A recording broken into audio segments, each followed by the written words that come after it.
Hi, I'm Zach from Core Excel. Today we're going to show you the best hamstring exercise that's not only going to help with hamstring pulls, but it's also going to help you heal other injuries within the hips and legs. Before we show you the exercise, we're going to show you a famous football player that we fixed his hamstring, his hip flexor, and also his shoulder before the 2019 season. That's why his psoas is overworking. So you got to be here, brother. So you're going to start really low. Go ahead up. That's your max. Don't go any higher than that. You see how hard that is on that side. Oh, I got a 6 U. Is that what?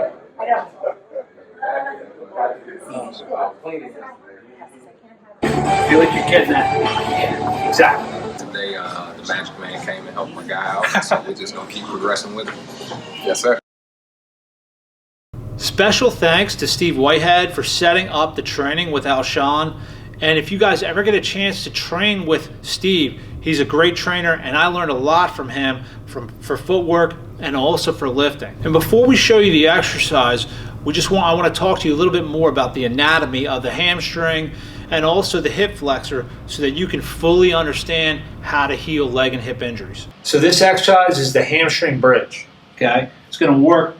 We're going to really concentrate on working the semimembranosus here of the hamstring, more the medial portion of the hamstring.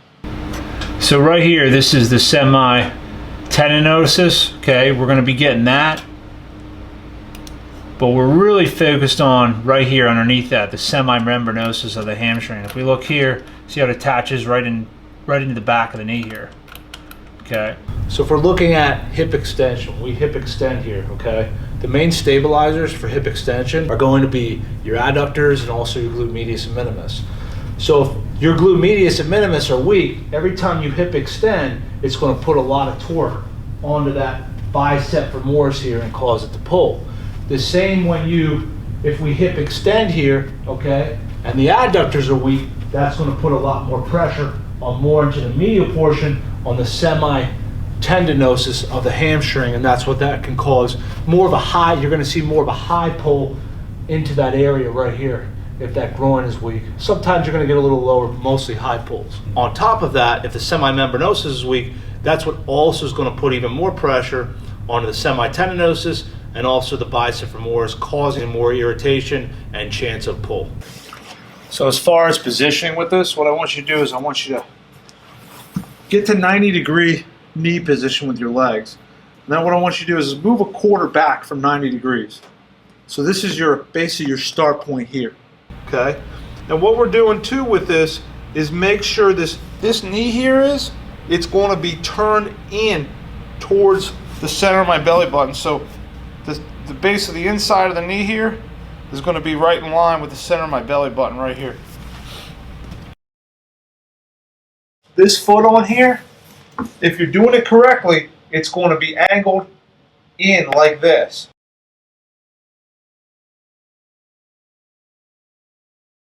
All you do is you just put your other foot right here, okay? And you have about 60% here and 40% here. This is doing all the work. This is just along for the ride. Now when you're doing this exercise, just like you learned in the knee tuck and also the standing tuck, you want to tuck your hips, squeeze your glutes, and then you're going to squeeze into the hamstring. And again, now all you're going to do is you're going to tuck and squeeze. And notice how I'm not coming that high up. Tuck, squeeze, and I'm pulling those toes back. You want to make sure that the toe is really pulled back the whole time. That engages the hamstring more. If you let the foot relax forward, you're not going to get as deep into the hamstring fibers here, the membranosus. And I'm only coming up a couple inches off the floor here.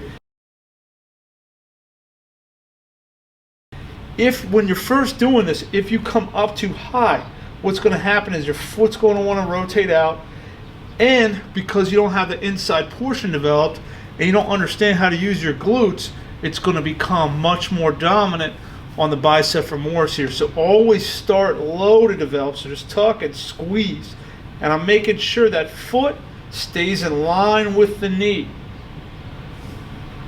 If you're doing it correctly, you're going to feel it right underneath the inside portion of the hamstring.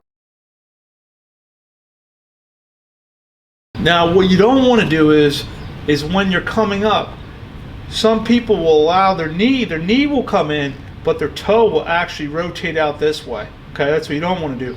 You want to make sure when you come up that the same angle that your leg is on is the same angle that your foot is tracking.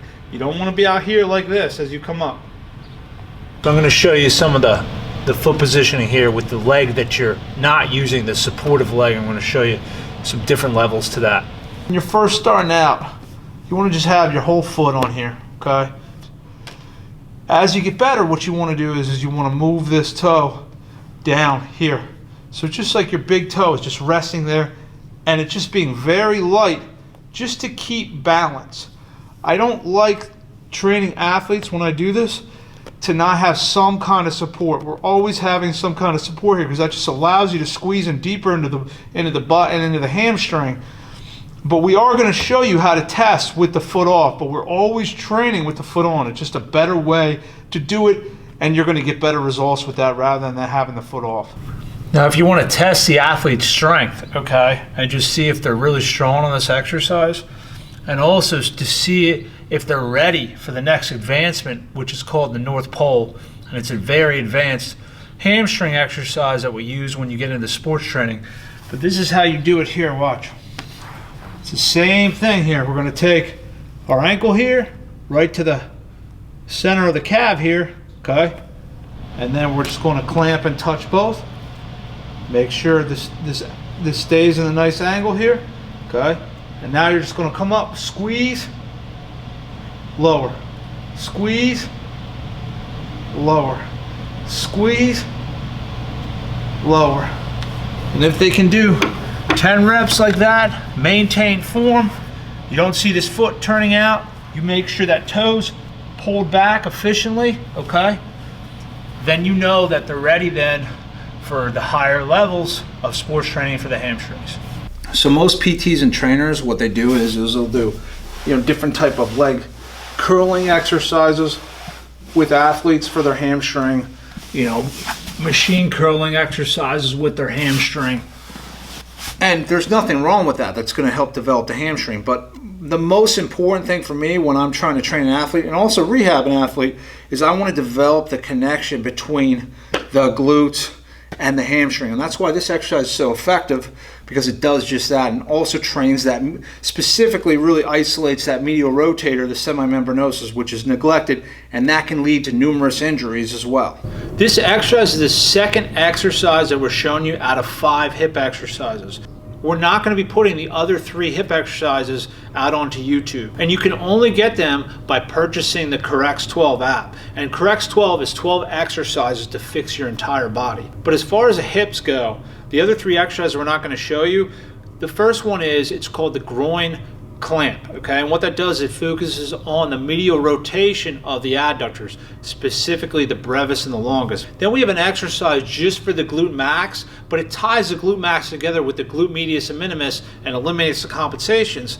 And the third exercise we have is called the lunge back. And what that does is it teaches the hip flexor how to fire with the glute. And by combining all 5 of these exercises is a complete not only rehab program, but also sports training, strength training program that's going to take your speed to another level, eliminate your injuries, and also increase your strength levels.